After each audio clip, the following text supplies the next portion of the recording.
Hello, everybody. My name is Ray. Welcome to the Evangelical Dark Web. Today, we're going to be talking about Doug Wilson accusing Christians of envy, and we're also going to be talking about how he gets loving your enemy wrong. So, envy is a sin, by the way, so it's pretty severe to categorically accuse Christians of a sin.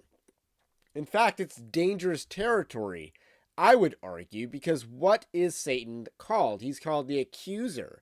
Then there's the term slandering the brethren. So, not good to be accusing Christians of sin. And that, I think, is what Doug Wilson is doing here.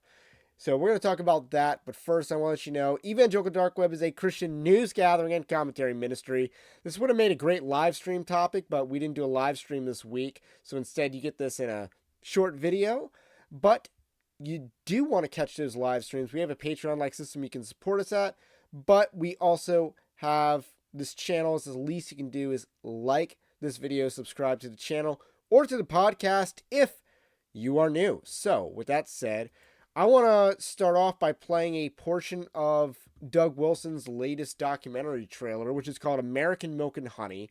We actually have done a live stream on his debate with Andrew Isker, which I think that Doug Wilson thoroughly lost that debate. Like, I don't think it's particularly close. I believe he definitely lost that debate with Andrew Isker, and it shows that, this is Doug Wilson, so he's not going to exactly going to turn around and change course, but this is a more dangerous course that he's taking, and that's accusing Christians of a sin. So, this is the trailer for American Milk and Honey, or at least the introduction to it. Jealousy is going to provoke the Jews to jealousy. What anti-Semitism does is envy the Jews. So anti-Semitism of the ostensibly Christian form is Christians envying Jews.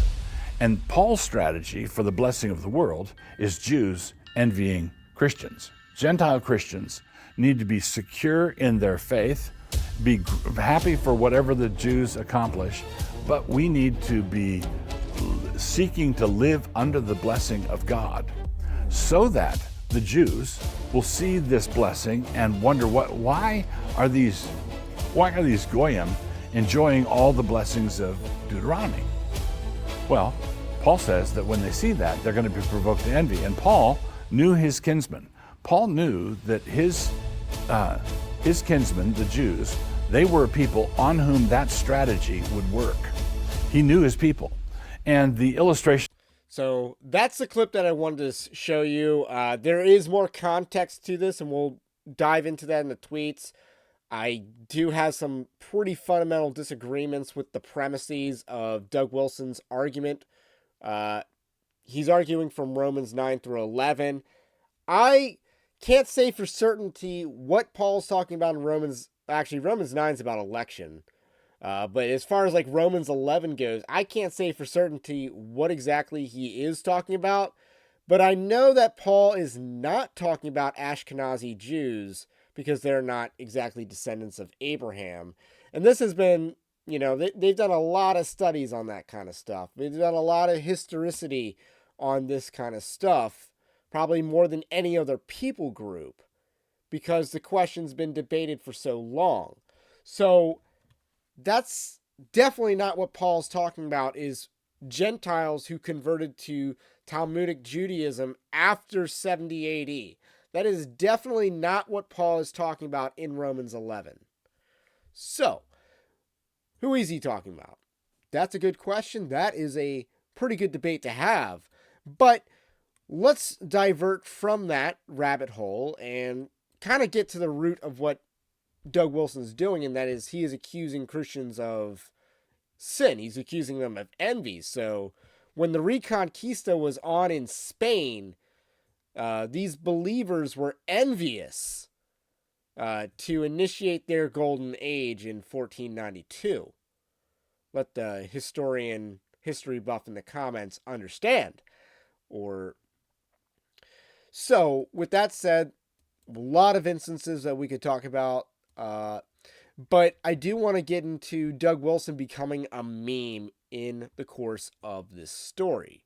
So he says, and this is from March 6th, I've noticed whenever I say something judicious and balanced and sensible about Jews and anti Semitism, the next thing that happens is a troll swarm. If I write something outrageous like the Jews are evil and accomplished and destructive, Jews are accomplished and constructive, the next thing that happens is a gusher of non Euclidean observations. That's a new word for me, Doug.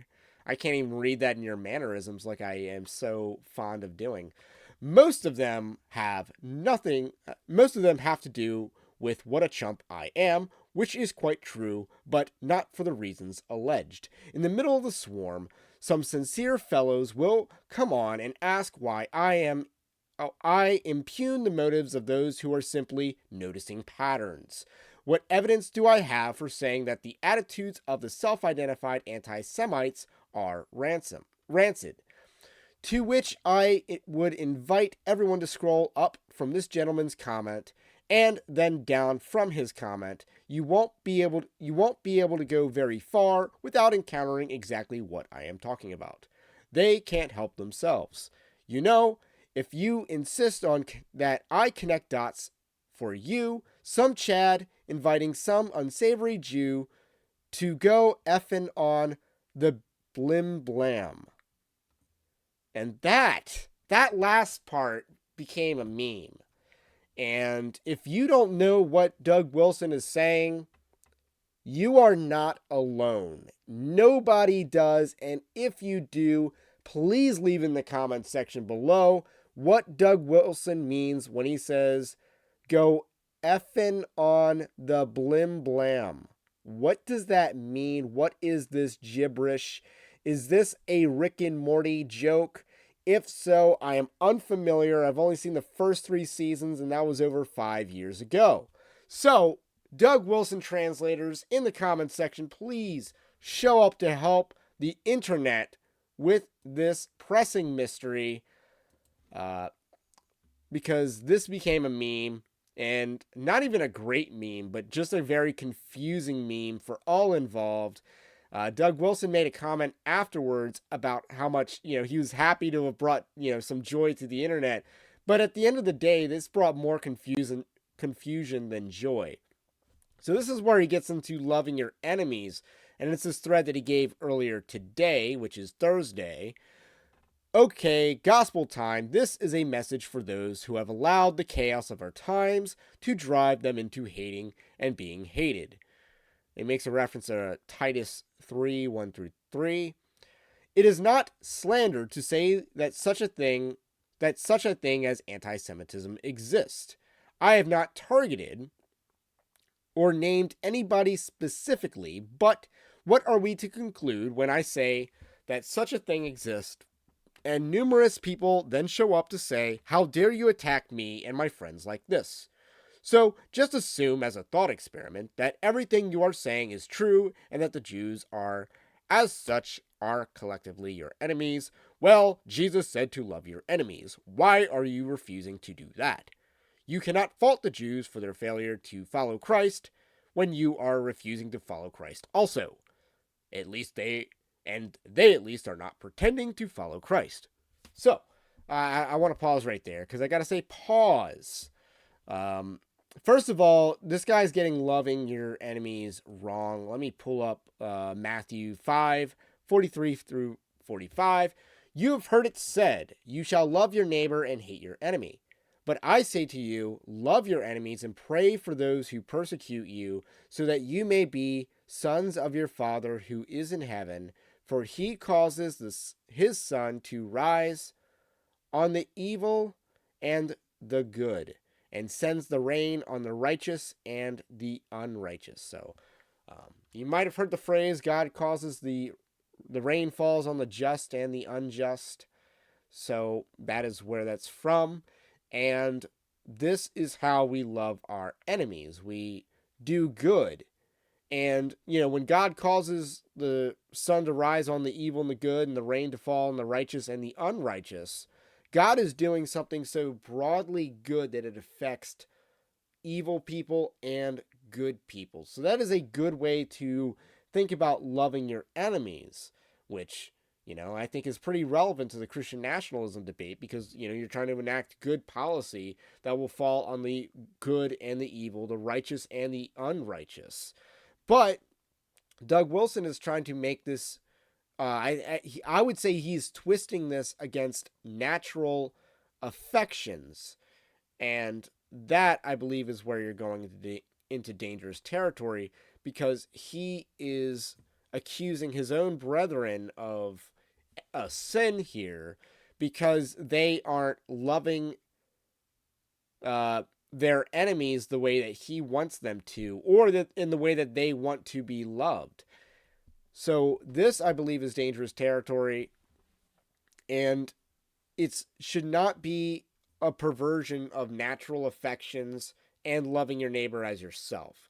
So we can't be pitting scripture against scripture, which is ultimately what I believe that Doug Wilson is doing here. And then when he goes on to say you cannot fault the Jews for their failure to follow Christ when you are refusing to follow Christ also, he's basically saying that these people aren't saved, which logically you could apply that to Martin Luther. I mean, Doug Wilson here could categorically be accused of saying that Martin Luther wasn't saved based on some of the choice words that he had.